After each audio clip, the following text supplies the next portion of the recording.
안녕하세요. 우리의 삶과 신앙의 깊이를 더하는 지혜의 샘에 오신 여러분을 환영합니다. 오늘 우리는 신앙의 여정 속에서 진짜와 가짜를 어떻게 분별할 수 있는지 그 깊은 통찰을 나누고자 합니다. 이 귀한 말씀을 듣기 전에 잠시 하나님의 은혜를 나누는 일에 동참해 주시겠어요?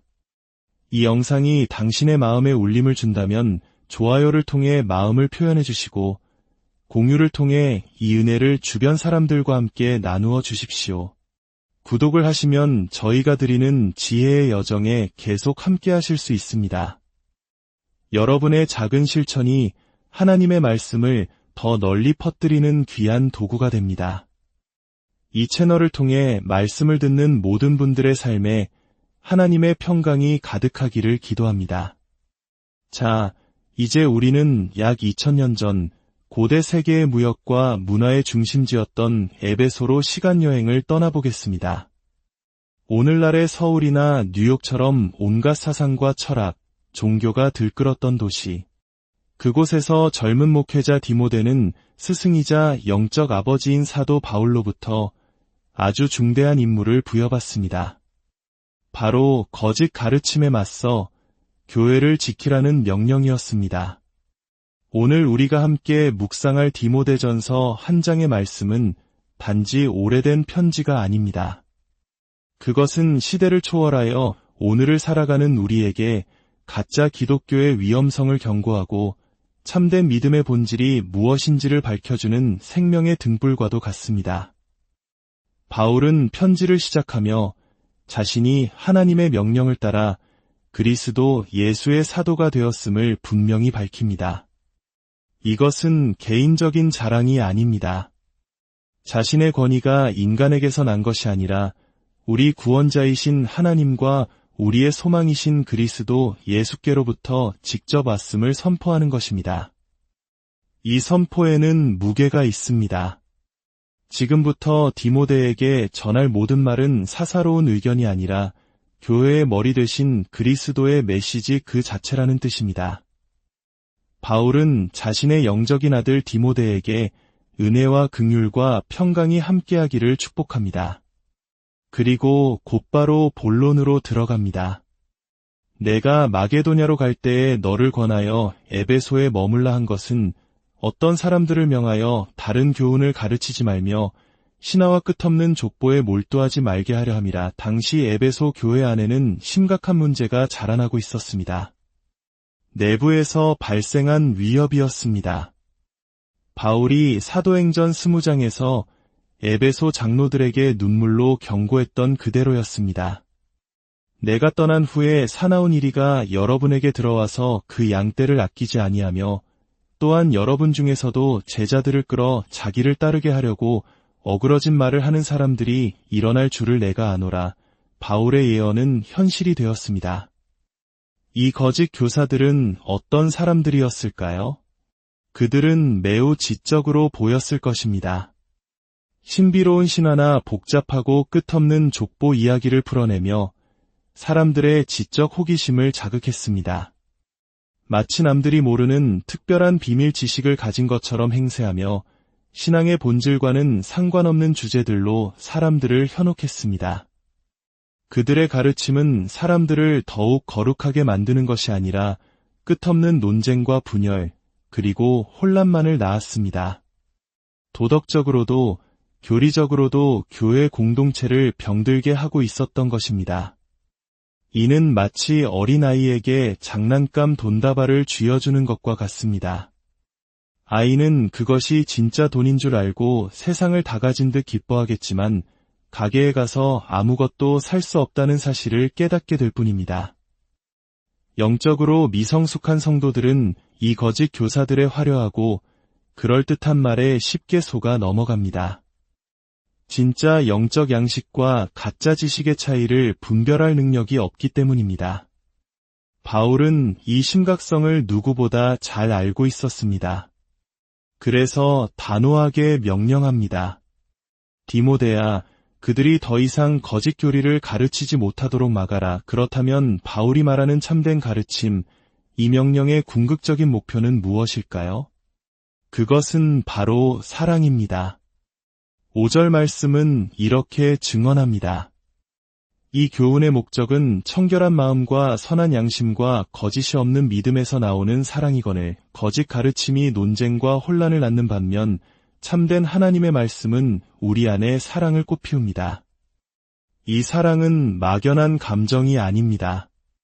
3가지 중요한 뿌리에서 자라납니다. 첫째는 청결한 마음입니다.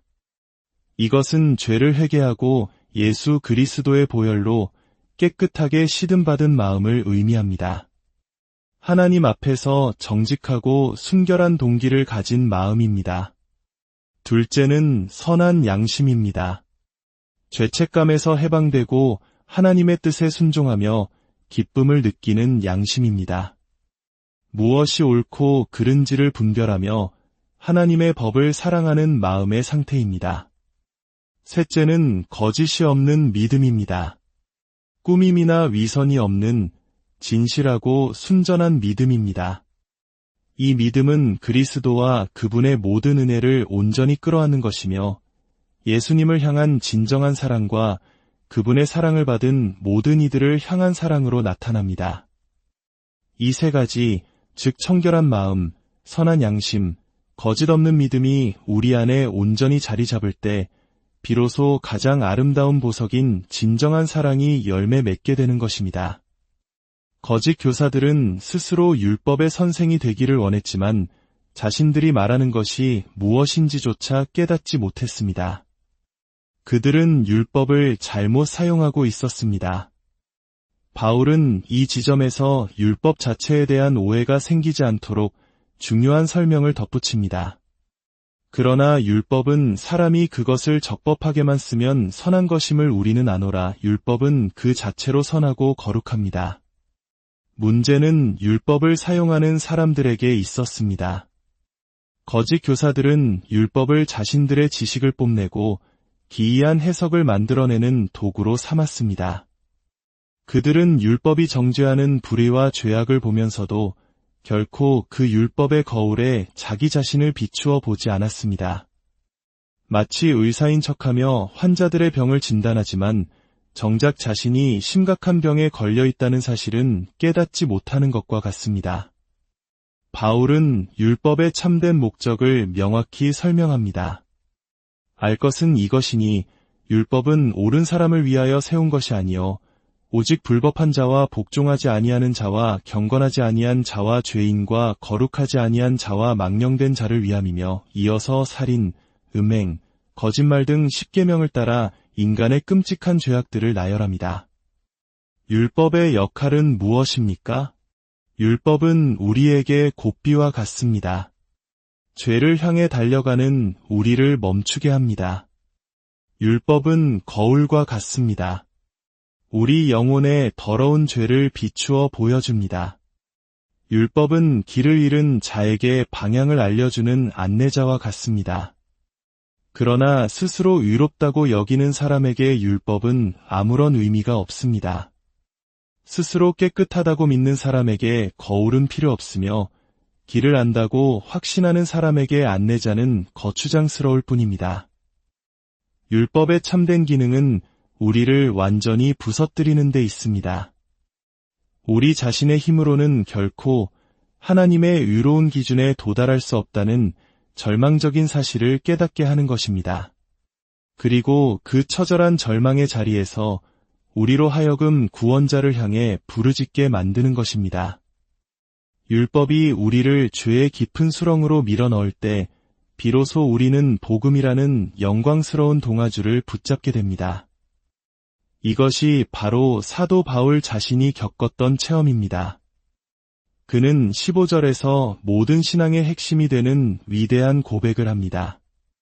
믿보다 모든 사람이 받을 만한 이 말이여 그리스도 예수께서 죄인을 구원하시려고 세상에 임하셨다 하였도다. 죄인 중에 내가 괴순이라. 바울은 예수님은 너희 같은 죄인을 구원하러 오셨다고 말하지 않습니다. 그는 예수님은 죄인을 구원하러 오셨는데 바로 내가 그 죄인들 중에 우두머리입니다. 라고 고백합니다. 이것이야말로 율법 아래에서 철저히 깨어지고 복음의 은혜로 온전히 다시 세워진 사람만이 할 수 있는 진실한 고백입니다. 한때 그는 누구보다도 교회를 핍박하는 데 앞장섰던 사람입니다. 예수의 이름을 저주하고 그리스도인들을 잡아 없애는 것을 자신의 사명으로 여겼던 사람입니다. 그런 그가 어떻게 교회의 가장 위대한 옹호자가 될 수 있었을까요? 그가 스스로를 고치거나 개선해서가 아닙니다. 다메섹으로 가는 길 위에서 부활하신 예수님의 영광스러운 빛 앞에 완전히 무너졌기 때문입니다. 사울아, 사울아, 내가 어찌하여 나를 박해하느냐는 주님의 음성을 듣고 자신의 죄가 얼마나 큰지를 깨달았기 때문입니다. 오늘 이 말씀을 듣는 여러분 중 혹시 마음에 무거운 짐과 참담함을 느끼는 분이 계십니까? 어쩌면 나는 왜 이렇게 부족할까? 하나님 앞에 너무나 부끄럽다는 생각에 괴로워하고 있을지도 모릅니다. 그렇다면 오히려 감사하십시오. 그 참담함이야말로 하나님께서 당신을 만나주시는 거룩한 통로이기 때문입니다. 수많은 사람들이 교회에 오가면서도 단 한 번도 자신의 죄 때문에 마음이 무너지는 경험을 하지 못합니다. 그들은 스스로 괜찮다고 생각하며 구원자의 필요성을 느끼지 못합니다. 그들이야말로 가장 위험한 상태에 있는 사람들입니다. 그러나 당신이 느끼는 그 영적인 고통과 갈증은 하나님께서 당신의 마음을 만지고 계시다는 증거입니다. 당신의 삶이라는 자동차가 완전히 뒤집혀 스스로의 힘으로는 아무것도 할 수 없는 절망적인 상황에 처했음을 깨닫는 순간, 바로 그 순간에 구원의 손길이 찾아옵니다. 영광스러운 복음은 바로 이것입니다. 우리의 어떠함과 상관없이 죄인들의 우두머리조차도 사랑으로 품어주시는 예수 그리스도의 소식입니다. 그분은 우리의 깨어진 조각들을 모아 새롭게 빚으시고 우리를 일으켜 세워 생명으로 인도하는 좁은 길 위에 다시 세워주십니다. 사랑하는 성도 여러분, 이제 우리는 선택의 기로에 서 있습니다. 사람의 귀를 즐겁게 하는 신기한 이야기와 공허한 논쟁을 따르겠습니까? 아니면 우리를 부수고 다시 살리는 율법과 복음의 진리 위에 굳건히 서겠습니까? 참된 신앙은 복잡한 지식의 유희가 아닙니다. 그것은 청결한 마음과 선한 양심, 그리고 거짓 없는 믿음으로 서로 사랑하며 살아내는 삶 그 자체입니다. 함께 기도하겠습니다. 거룩하신 하나님 아버지, 오늘 말씀을 통해 우리 자신을 돌아보게 하시니 감사합니다. 때로 우리는 진리의 말씀보다 세상의 지혜와 사람들의 이야기에 더 귀를 기울였음을 고백합니다. 저희의 어리석음을 용서하여 주옵소서. 하나님의 율법이라는 거울 앞에 설 때마다 우리의 죄인됨을 깊이 깨닫게 하시고 그 절망 속에서 오직 예수 그리스도의 십자가만을 붙들게 하여 주옵소서. 우리에게 청결한 마음과 선한 양심, 거짓 없는 믿음을 허락하여 주셔서 하나님을 사랑하고 이웃을 사랑하는 삶을 살게 하옵소서. 이 혼란한 시대 속에서 우리 각자와 우리 교회가 거짓 가르침에 흔들리지 않고 오직 영광스러운 복음의 진리 위에 굳건히 서는 반석이 되게 하여 주옵소서. 우리 주 예수 그리스도의 이름으로 기도드립니다.